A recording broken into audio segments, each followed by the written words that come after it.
Assalamualaikum warahmatullahi wabarakatuh. Saya Daniel Dusandrakismo dari kelas 1D. Di sini saya akan menjelaskan tentang kontinuitas tugas mekanika fluida dengan dosen Bapak Adi. Selanjutnya kita memulai pembahasannya. Pembahasan yang kita pelajari pada saat ini adalah tentang dasar-dasar fluida dinamis, dan antaranya persamaan-persamaan yang ada pada mekanika fluida. Yang pertama yaitu persamaan kontinuitas atau continuity equation atau sama dengan kekekalan massa. Fluida dinamis adalah fluida yang berada dalam kondisi bergerak atau mengalir, contohnya aliran sungai, aliran angin, dan lainnya. Sedangkan persamaan kontinuitas adalah persamaan yang menghubungkan kecepatan fluida dalam suatu tempat ke tempat lainnya.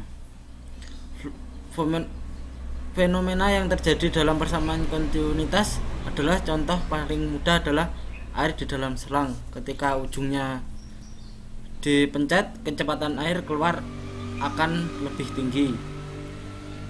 Perubahan luas penampang dari lebih besar ke lebih kecil disebut nozzle. Contohnya adalah ini. Contohnya ini.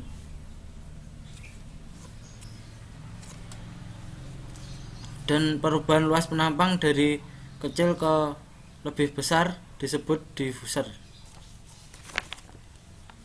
Persamaan kontinuitas adalah persamaan matematis sederhana ini dari prinsip konversi massa seperti gambar berikut ini menunjukkan aliran fluida dalam sebuah pipa yang berbeda penampangnya, dan kecepatan fluida pada penampang A1, ini A1,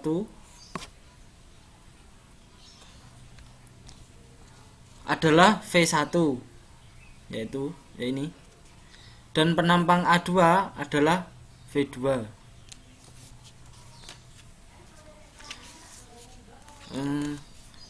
Pada persamaan kontinuitas menyatakan bahwa kecepatan aliran fluida berbanding balik dengan luas penampangnya. Pada pipa yang luas penampangnya lebih kecil maka alirannya lebih besar, dengan rumus sebagai berikut ini. Karena fluida ideal maka massa fluidanya melalui penampang A1 sama dengan A2. Semua ilmu mekanika fluida diaplikasikan untuk suatu sistem yang mempunyai massa tertentu, sedangkan yang berada di luar sistem disebut keadaan sekitar, dan antara sistem dengan keadaan luar dibatasi oleh pembatas atau bawidari. Supaya alirannya konstan, maka kecepatan aliran pada penampang pipa kecil harus lebih cepat, dan kecepatan aliran pada penampang besar harus lebih lambat. Itu tentang kontinuitas. Selanjutnya adalah persamaan momentum. Momentum fluida merupakan bentuk penjabaran dari hukum Newton tentang gaya atau force, di mana menjelaskan tentang perubahan gaya yang bekerja pada sistem yang berubah terhadap waktu. Dalam analisa, momentum fluida diperoleh dari tekanan dan gravitasi, dan sebagai contoh pengaplikasian hukum kedua Newton pada partikel fluida sebagai berikut ini.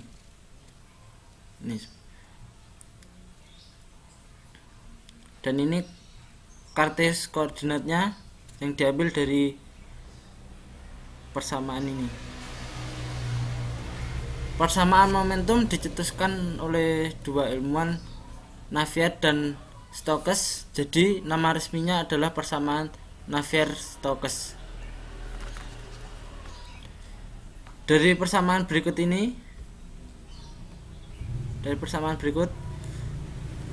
dapat diketahui bahwa ada 3 gaya yang mempengaruhi gerakan fluida, yaitu gaya akibat perbedaan tekanan, gaya akibat gravitasi, gaya akibat gesekan fluida atau viscous force.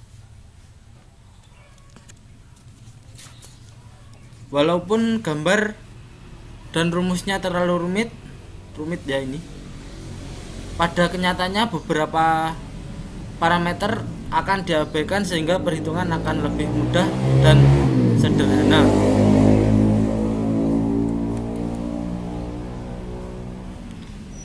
Selanjutnya adalah persamaan energi atau kekekalan energi.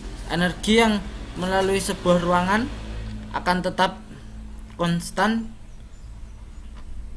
Hal tersebut sejalan dengan hukum termodinamika bahwa energi tidak dapat diciptakan atau dimusnahkan, tetapi dapat dikonversikan, atau hukum kekekalan energi.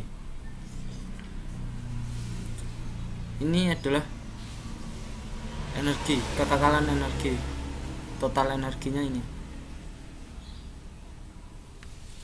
Jadi energi di sepanjang aliran adalah kekal, hanya saja energi dapat berubah dari suatu bentuk ke bentuk lainnya. Dari persamaan berikut ini dapat disimpulkan ada setidaknya 5 jenis energi yang dibawa oleh aliran fluida. Yang pertama, total energi atau ET terdiri dari energi dalam atau U dan energi kinetik KE. Yang kedua, energi tekan, energi potensial atau gravitasi, energi viskous atau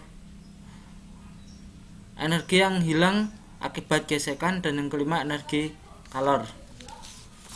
Ketiga persamaan tersebut adalah pokok yang mengatur hukum aliran.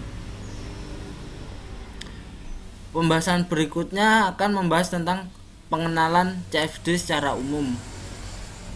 Ini adalah contoh simulasi pada CFD atau computational fluid dinamik, atau yang sekarang lebih dikenal sebagai CFD, adalah sekumpulan metodologi yang membahas dinamika fluida yang menggunakan komputer untuk melakukan simulasi aliran fluida, perpindahan panas, reaksi kimia, dan fenomena aliran dengan memecahkan persamaan Navier-Stokes secara numerik. Dengan CFD dapat dibangun prototipe, dianalisa, dievaluasi, dan serta dioptimasi suatu sistem, semisal blok mesin, pesawat terbang, terowongan angin, sistem perpipaan, dan sebagainya. Jadi CFD ini gunanya adalah untuk memudahkan perhitungan analisa pada fluida pada suatu sistem menggunakan komputer. Sekian yang dapat saya sampaikan dan saya jelaskan, kurang lebihnya saya mohon maaf. Wassalamualaikum warahmatullahi wabarakatuh. Terima kasih.